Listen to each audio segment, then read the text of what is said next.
영화 말 없는 소녀가 도착했습니다. 이 작품은 아일랜드 영화인데요. 그런 이유로 영화에서 게이러가 사용되기도 하죠. 놀랍게도 말 없는 소녀는 콤 바이레드 감독의 데뷔작입니다. 그럼에도 불구하고 제72회 베를린 영화제에서 2개의 상을 수상했고요. 한 발 더 밀고 나가 아일랜드 영화 최초로 제95회 아카데미 영화제에서 국제 장편 영화상에 노미네이트 되기도 했죠. 결론부터 말씀드리겠습니다. 저는 말 없는 소녀 좋았습니다. 이 영화는 미니멀하고 블록버스터급 사건이 없음에도 불구하고 보는 이를 조마조마하게 만드는 긴장감이 팽배한 영화였고요. 어느 하나 놓칠 장면이 없이 밀도감이 꽉 찬 작품처럼 느껴지기도 했습니다. 영화는 클레어 키건의 소설 맡겨진 소녀를 원작으로 하고 있는데요. 저는 맡겨진이 말 없는으로 변경된 지점이 영화의 유의미한 포인트처럼 보이더라고요. 왜냐하면 이 영화는 침묵이 중요한 영화로 보이기 때문입니다. 그에 대한 보다 구체적인 이야기를 비롯하여 코호트의 3번의 죽음, 노란색 의미, 소송아지 우유 상징, 그리고 마지막으로 영화가 말하는 진정한 가족의 의미에 대한 이야기까지 말 없는 소녀 끝장 리뷰 지금 시작합니다. Can work her. She'll let you out of house and home. Oh, don't we all eat in spurts, same as we grow? We'll keep the child gladly.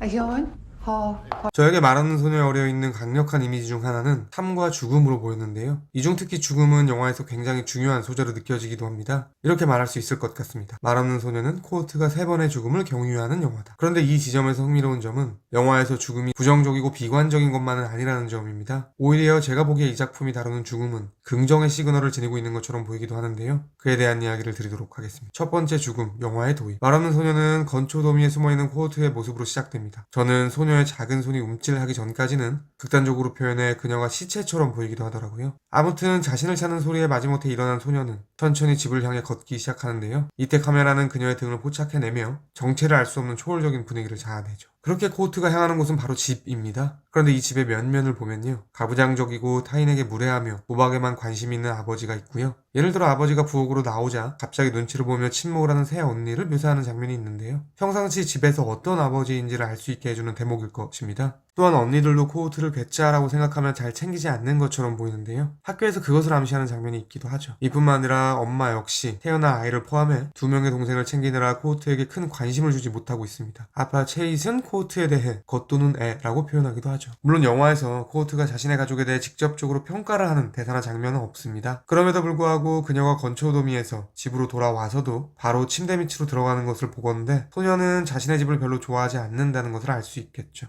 그러니까 영화의 도입부, 코호트가 건초도미에서 집으로 향해 가는 것은 결국 비유적으로 말해 죽음에서 삶으로 걸어가는 방향으로 보이는 것인데요. 아이러니하게도 삶으로 향해 가는 것이 오히려 부정적으로 표현되고 있는 것입니다. 이것은 사실 코호트의 집과 킨셀라 부부의 집을 비교해봐도 알 수 있습니다. 코호트는 잠시 킨셀라 부부의 집에 맡겨지게 되는데요. 이 집은 코호트의 가족 구성원들과 비교하자면 상대적으로 삶의 종착역에 가까운 노인 2분이 살고 있고요. 무엇보다 아들을 상실했다는 아픔이 묻어있는 곳이기도 합니다. 그러니까 도식적으로 말하면 코호트의 집은 삶, 킨셀라 부부의 집은 죽음인 것인데요. 영화는 형식적으로 전자의 집에는 그림자가 짙게 드리워진 조명을, 후자의 집에는 밝고 쨍한 조명을 사용하고 있습니다. 무엇보다 코호트가 살기 원하는 집이 바로 킨셀라 부부의 집이죠. 결론적으로 제가 코호트의 첫 번째 죽음을 보면서 든 생각은 어쩌면 이 영화는 삶이 아닌 죽음에 긍정적인 방점을 찍고 있구나 라는 것이었습니다. 그러면 다음으로 코호트가 경유하는 2번째 죽음에 대한 이야기를 드리도록 하겠습니다. 제가 보기에 그 지점은 바로 소녀가 킨셀라 부부의 아들이 죽었다는 사실을 알게 되는 시점의 전후인 것 같은데요. 저에게 이 2번째 죽음은 일종의 학습의 의미가 있는 것처럼 보입니다. 쉽게 말해 죽음이라는 것이 무엇인지 어렴풋이 알게 되는 코호트의 성장의 과정처럼 보이는 것이죠. 킨셀라 부부는 옷을 사주기 위해 코호트를 시내로 데리고 옵니다. 소녀는 유모차에 누워있는 신생아를 보게 되죠. 직후 장례식장에서는 사망한 이웃 할아버지의 모습을 보게 됩니다. 그러니까 영화는 인간의 삶과 죽음을 두루 목격하게 되는 소녀의 상황을 묘사하고 있는 것입니다.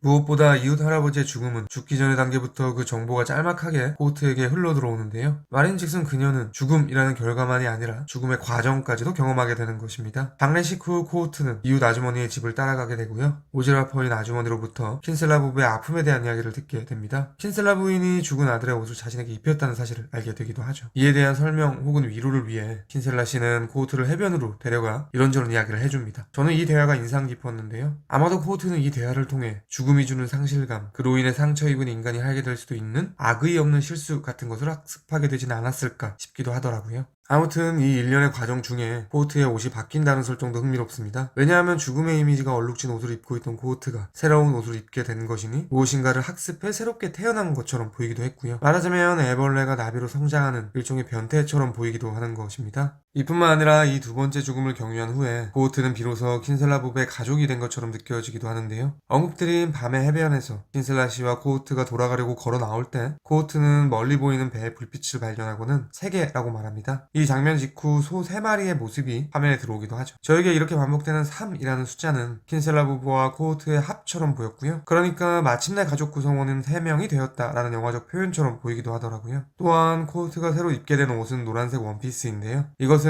킨셀라 부부 집의 벽지색이라든지 혹은 킨셀라 씨가 사과의 의미로 건네준 마카롱의 색과 일치하기도 합니다. 이 집의 융화가 되어가는 소녀에 대한 묘사겠죠. 그러면 이제 챕터 1의 마지막으로 코호트가 경유하는 세 번째 죽음에 대한 이야기를 드리도록 하겠습니다. 이 부분은 선명한데요. 바로 코호트가 우물에 빠졌다가 살아 돌아오는 장면입니다. 고백을 먼저 드리자면 사실 이 시퀀스는 딱 뭐다라는 방식으로 잘 잡히지는 않습니다. 그럼에도 불구하고 여러 갈래로 접근해본 저의 견해를 말씀드리도록 하겠습니다. 제가 보기에 이 죽음은 앞서 언급드린 두 가지 죽음이 가진 성격을 모두 내포하고 있는 것처럼 보이기도 합니다. 먼저 우물에 빠짐으로써 코호트는 감기에 걸리게 되는데요. 그 덕에 킨셀라 부부의 집에 며칠 더 머물 수 있게 되죠. 이런 관점에서 본다면 이 죽음은 첫 번째 죽음과 유사하게 긍정적 아우라를 지닌 죽음 정도로 볼 수 있을 것입니다. 또한 물이라는 것은 기본적으로 재생, 정화의 의미가 있을 테니 코호트가 물에 적셔졌다 나왔다는 것은 일종의 성장이라고 볼 수도 있겠죠. 그렇다면 이것은 소녀가 경유한 두 번째 죽음과 결이 같게 되는 것입니다. 한 발 더 밀고 나가 저에게 이 세 번째 죽음은 역으로 코호트가 킨셀라 부부에게 구원을 준 것처럼 보이기도 하는데요. 왜냐하면 죽은 아들의 이미지가 부여된 코호트가 살아 돌아왔기 때문입니다. 결론적으로 저에게 이 세 번째 죽음은 여러 의미를 포괄하는 것처럼 느껴지는 것이죠. 그런데 사실 영화에서 죽음이라는 테마는 조금 다른 관점으로 볼 수도 있을 것 같습니다. 이렇게 말할 수 있을 것 같습니다. 말하는 소녀에서 죽음은 침묵의 동의어다. 결국 침묵이라는 것은 언어의 죽음이죠. 또한 킨셀라 아저씨는 이런 이야기를 합니다. 때때로 사람들은 침묵을 지키지 못해서 중요한 것을 잃는다고 말이죠. 영화에서 보면요, 아버지의 차 라디오에서 들리는 경마 방송이라든지 언니들이 요란하게 떠드는 소리라든지 앞서 언급드린 오지라퍼 아주머니의 소리라든지 등등 여러 소리들이 이음처럼 불편하게 프레임으로 치고 들어오는 묘사가 많습니다. 반대로 식사 중에 킨셀라 부인이 라디오를 끄는 장면도 있죠. 대신 영화는 그 침묵을 자연의 소리로 메웁니다. 그러니까 제가 보기에 말없는 소녀는 죽음, 즉 침묵의 긍정의 방점을 찍고 있는 영화인 것이고요. 인간이 내는 소리, 말에 대한 부정적인 시각을 가진 영화로 보이는 것입니다. 그런 관점에서 본다면 이 작품이 소설에서 영화로 전이되면서 맞게여진이 말없는으로 제목을 바꾼 것은 주제와 맞닿아 있는 적절한 선택처럼 보이기도 하더라고요.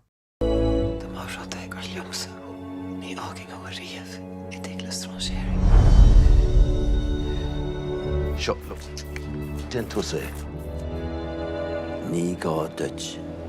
저에게 말없는 소녀에서 흥미로웠던 소재 중 하나는 송아지 우유였는데요. 챕터 2의 시작은 그에 대한 이야기를 드리도록 하겠습니다. 영화 초반 코호트의 집 식탁에서 언니들은 이런 이야기를 합니다. 곧 출산할 아이와 태어날 송아지의 생일이 같다고 말이죠. 저에게는 이것이 비유적 의미에서 태어날 동생과 송아지 사이의 등호를 형성시키는 영화적 표현처럼 보이더라고요. 이런 대사도 있습니다. 코호트가 킨셀라 아저씨의 농장일을 도우며 송아지에게 우유를 먹이는 시퀀스. 코호트는 왜 송아지에게 엄마 소의 젖이 아닌 분유를 먹이는지 질문하는데요. 이에 대해 킨셀라는 암소의 젖은 인간에게 팔아야 하니까 라고 답을 하죠. 그러니까 역설적으로 인간은 소의 우유를 먹고 송아지는 분유를 먹는 상황인 것입니다. 이 역시도 소의 젖을 먹는 코호트는 송아지라는 등호를 형성시키죠.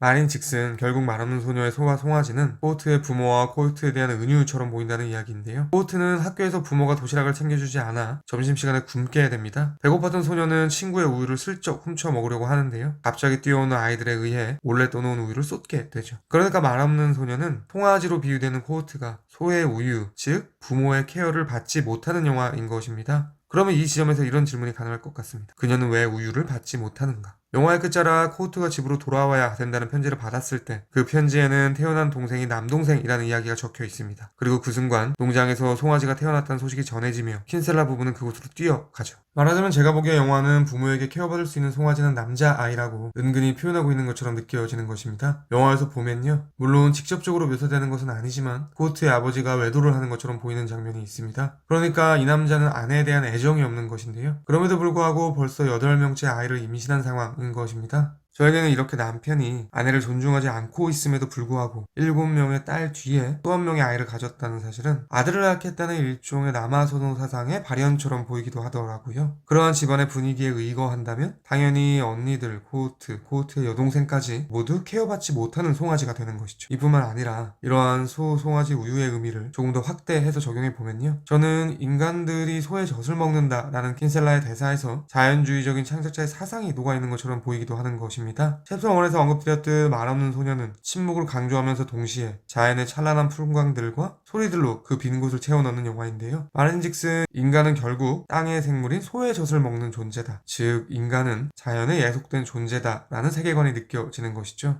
그러면 이제 마지막으로 영화가 말하는 진정한 가족의 의미에 대한 이야기를 드리도록 하겠습니다. 코우트는 낳아준 부모의 집에서는 아무것도 학습하지 못합니다. 심지어 점심 도시락조차 받지 못하죠. 반면에 킨셀라 부부의 집에서는 여러 교육을 받게 되는데요. 요리하는 법, 목축일을 하는 법 등등이 그것입니다. 특히 그녀는 일종의 놀이처럼 우체통까지 달려와서 편지를 가져오는 기록제기를 하죠. 소녀의 달리기 실력은 점점 증가하고요. 결국 이 능력은 영화의 끝자락에 상당히 감동스러운 방식으로 발현됩니다. 코우트가 킨셀라 아저씨에게 안겼을 때 멀리서 아버지가 다가오는데요. 이때 소녀는 데디라고 속삭입니다. 영화는 이 대사를 멀리서 걸어오는 아버지를 지칭하는 것이면서 동시에 킨셀라 아저씨에게 속삭이는 것처럼 표현하고 있죠. 그러니까 제가 보기에 말없는 소녀가 인정한 진정한 아버지는 킨셀라 아저씨로 보이는 것입니다. 말하자면 영화의 마지막 장면은 아빠가 계승한 달리기로 아빠에게 달려가 안기는 것이라고 말할 수 있겠죠. 정리해서 말씀드리면요. 영화는 두 집을 비교하며 우리에게 묻고 있는 것입니다. 낳기만 하고 사랑을 주지 않는 부모와 낳지는 않았지만 기르면서 다정함으로 공동체에 융화되게 해주는 부모, 혹은 왁자지껄 요란스럽고 삶의 기운이 넘치지만 아이를 돌보지 못하는 집과 조용하고 죽음의 이미지가 어려있지만 그 침묵을 자연의 소리로 채우는 집중, 어느 쪽이 옳은 가족인가 라고 말이죠.